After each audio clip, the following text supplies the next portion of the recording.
in regulatory body exams, there is a certain cycle that is followed. In the first half of the year, from January to somewhere around July, we don't see a lot of activity. Majority of the exams are in hibernation mode at this time.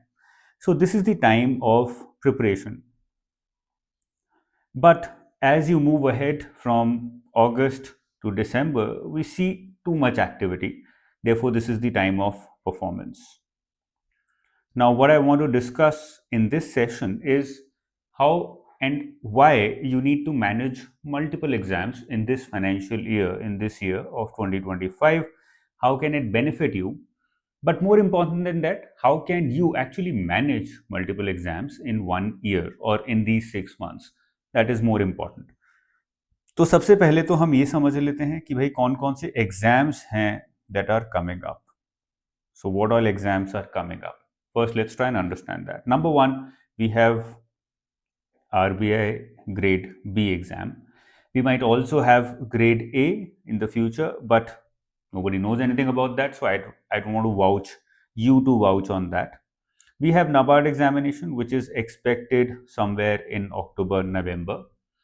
After that, we have IRDAI, which is confirmed, which is also expected somewhere around November to December. After that, we have already seen announcement of EPFO examination, which is also expected in November and or December. Now, this is an outlier. This is not a regulatory body exam, so I don't want to focus too much on this, but I've just highlighted it because a lot of students have been interested in appearing or thinking of preparing for this exam. Now, the reality is, and we need to understand it very clearly because this is where a lot of students get wrong, that you cannot write all these exams. It's just impossible to write all these and various other exams that keep coming, the smaller ones, NPS, SIDB, PFRD, etc., etc.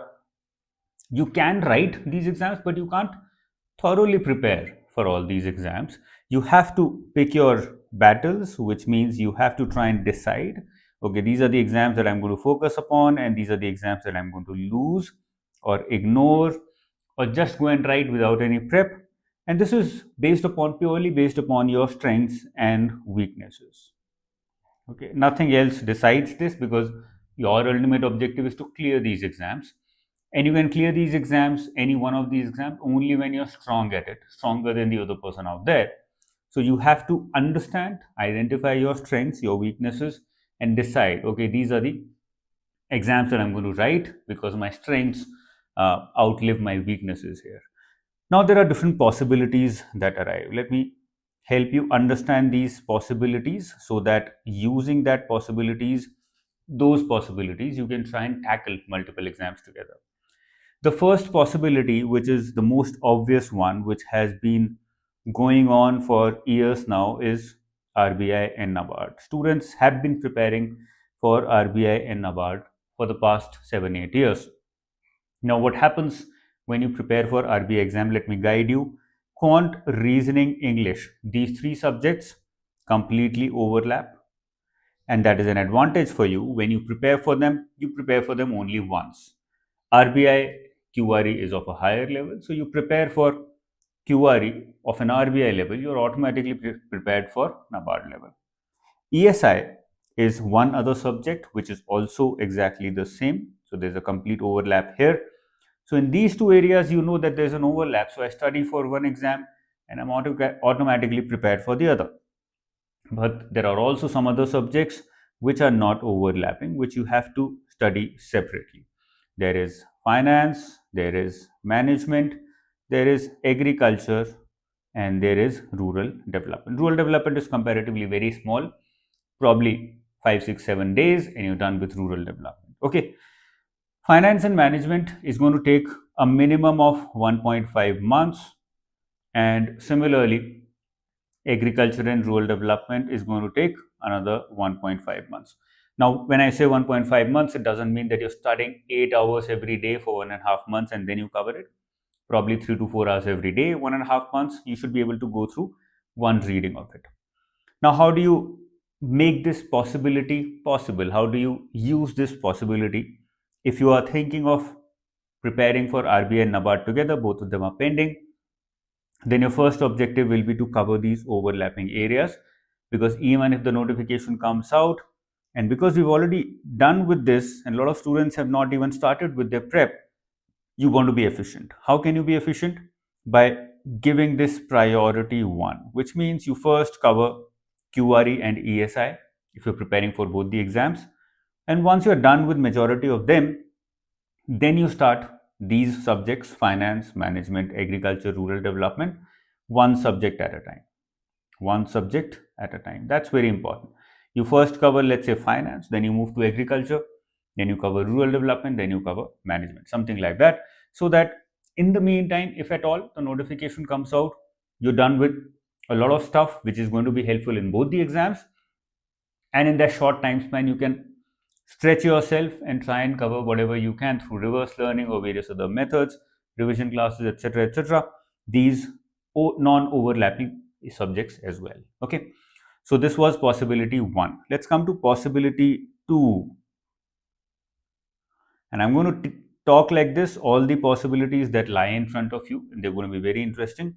We have RBI and IRDAI. It's a new combination because IRDAI last year announced that we are going to be hiring for the next 3 to 5 years. Therefore, RBI and IRDAI becomes a good combination. Again, here also quant, reasoning, English, current affairs. Here also, along with QRE, you have current affairs as well. It also overlaps completely. Quant, reasoning, English, current affairs, here also overlaps completely. Number 1. Management here is another subject which is unique in overlap. So it is asked in both IRDI as well as RBI exams. So this also overlaps. Now IRDI exam is completely answer writing, descriptive, no objective of that sort in phase 2, which is also a good point because in RBI as an aspirant you are preparing for answer writing nonetheless. Okay. Now these are the 2 overlapping areas. What are non-overlapping areas? You have insurance, you have ESI impacting insurance. Now ESI impacting insurance and ESI are very close, but even then I don't think I should be assuming them to be overlapping for the simple reason that they're not exactly the same. There are some differences. And then we have finance. Okay. So these are some of the areas which are overlapping and some which are not. Your priority or your objective will be to first cover priority 1 topics, and your second objective will be to cover priority 2 topics, one subject at a time. You probably pick up one subject of IRDI, then pick up one subject of RBI, and you move on like this. Insurance is expected to take somewhere around 10 days if you're using a course. If you're studying by yourself, then it will certainly take more time. If you're done with ESI, which takes around 15 days for one reading, then ESI impacting insurance will take somewhere around a week, not more than that. And finance is expected to take more time because it is heavier.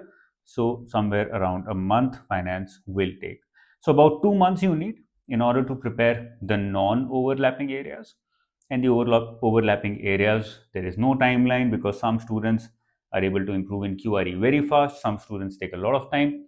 Depends upon the time that you're dedicating, the speed that you have, the speed with which you are improving, and how are you at these areas due to your past accumulated knowledge as well. Okay, that's possibility 2. Let's come to the possibility 3. Okay, let's talk about that. So possibility 3 is NABARD and IRDI.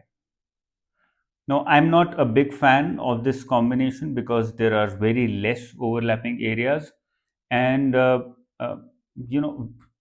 too many of non-overlapping areas, and the orientation of these exams is also very different.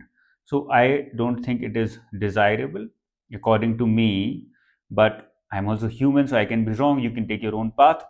Let me tell you how it will work if at all you want it to work. Quant, reasoning, English, current affairs, overlap, complete overlap, and of a similar level. So this is a big advantage because whenever RBI is involved, wherever RBI exam is involved, the level of QRE is very high.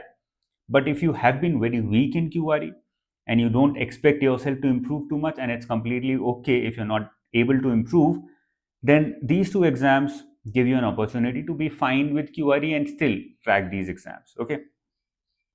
Now, this is the only overlap. This is the biggest advantage and also a disadvantage because you don't have any other overlaps. Everything else you have to read separately for both the exams. So, there is insurance, there is ESI impacting insurance, okay. There is ESI for NABARD exam, there is ARD for NABARD exam. Okay, so you have to read all these 4 subjects one by one. I've already told you the timeline, how much time is it expected to take. After that, the last combination that you can make is EPFO along with RBI. I would not recommend taking this combination if you have never read EPFO related subjects in the past, because covering all of them in a short span of time of 3 to 4 months is not actually easy. It is very difficult. But let's first talk about the overlaps. Quant reasoning English, current affairs, the biggest overlap, and again a major advantage for you. Why? Because in EPFO, out of 120 questions, about 35 questions, which is one fourth of the paper, more than 25% of the paper comes from QRE and current affairs, and this is completely overlapping with RBI. So if you're done with, or if you're good at RBI, these subjects, then you're automatically, you have covered 25% of the paper already. Okay. Second, ESI remains the same, so that is a big overlap. Let me remove this. Okay.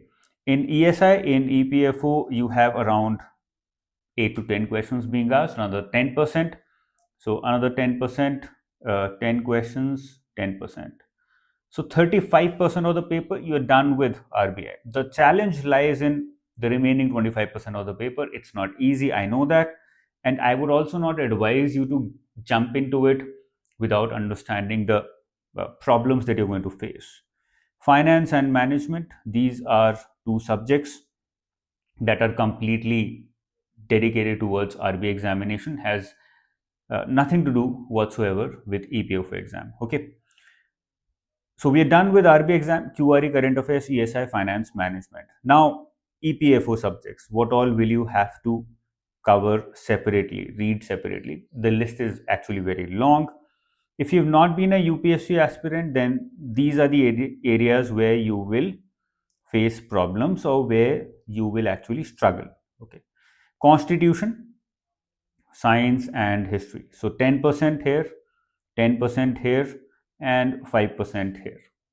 This is the weightage. So about 10 questions, and about 6 questions are asked here. This is where you will suffer, you will find problems, you will struggle. Okay. Other than that, if you are not from a UPSC background but from a commerce background, they are going to have a big advantage here. So I would recommend any student who's preparing for RBI and belongs to commerce background, this is an opportunity now. This becomes an opportunity. Why? Because 35% here, then accounts may you have around 15 questions being asked. That is about 15%, somewhere around that. Industrial law, labor law, again 15 questions being asked, another 15, even more than 15 at times, another 15%. So 35% here, 30% here. 65% of the paper you can be good at in about a month. That is a big advantage that you have. Okay. We have audit, insurance, not very important subjects. Together, about 5 questions are asked from here. So about 5%, more or less 5% here. Okay. Another one, computers. Now, this is where no one has an advantage. Only engineers have an advantage. Lot of questions, 15 questions are asked, if not more, from this area. So this is where no one has an advantage, only engineers. So if you're an engineer and nothing else, this is the only advantage that you will get. If you're from commerce background, these are the advantages, and therefore I would highly recommend commerce students to take this chance if they're preparing for RBI. Not otherwise. If they're preparing for RBI or civil services exam, then it makes sense to take this chance. Okay. Now, these are the possibilities and these are the overlapping areas, and this is how you can try and manage them together by prioritizing your studies. So, this becomes your priority one, and all of this becomes your priority two. Now, the question arises how to manage them together. Now, I don't want to give you a timetable because I've already given you too many timetables, but I want to pick up some small points which can help you understand okay, this is how I can manage them together. As I've already repeated, cover the overlaps first. It's very important because they're going to give you more marks in both the exams, so why not cover them first? This is what I call prioritization. Not a word I have coined, but makes sense. You prioritize your studies. Even in your studies, you prioritize your subjects. One subject might have a better priority, higher priority than another subject. Do that. I'm telling you which subjects have higher priority. Okay. Every day, the second point is every day spend around 3 hours in covering non-overlapping areas also. Now, when I'm saying cover overlaps first, it doesn't mean that you stop covering non-overlapping areas completely. It just means that it is your priority one, which means you're spending about 5 hours, let's say, on this, and you're spending about 3 hours on less overlapping, non-overlapping, less priority areas. Okay, so you're automatically prioritizing this one by giving it more time, but at the same time, you also want to cover non-overlapping areas because you can't clear the exam just with overlapping areas. That's why you also spend some time on it, a little less, to make sure that you're able to cover the overlapping areas faster. Okay. Now, one problem that students are going to face, and I'll come back to this, Jan to July is the time of preparation, and August to December is the time of performance. If you have not prepared in this time period, then you will face the problem of having to complete all subjects. That is going to be a challenge, but don't worry about it too much because that anxiety can take away your focus. So the way out of this is to accept that you might not be able to complete the entire syllabus. It's okay, I'm fine with it. Let me focus on what is in front of me, the subjects that I have created for this week, the timetable that I've created for this week. Let me just focus on that because anyways I can't cover the entire syllabus, so don't worry about that. Okay, you already have timetables.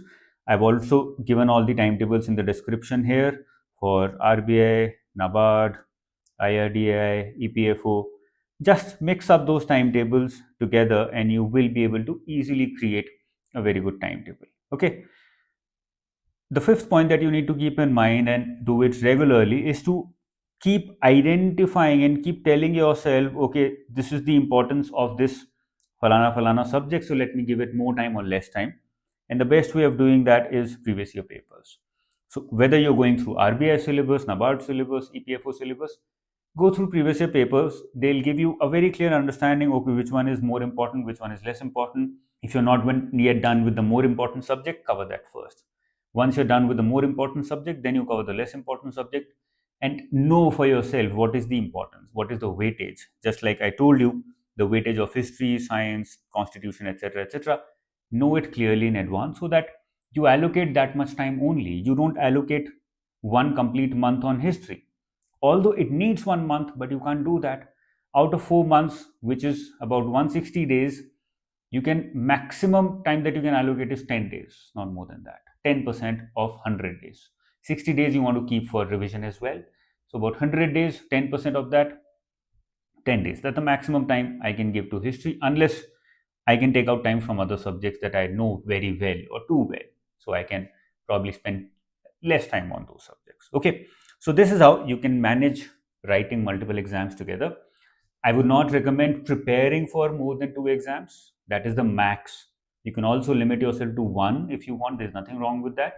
But you can just go and write all the exams. There's nothing wrong in just attempting these exams if you're preparing for one of or two of these exams seriously, because that experience, that experimentation is going to help you a lot in your actual serious exam. Okay, so that's all from my side. I hope you learned something new, and I'm very sure that you're going to use it in your upcoming exams. All the best. Bye bye.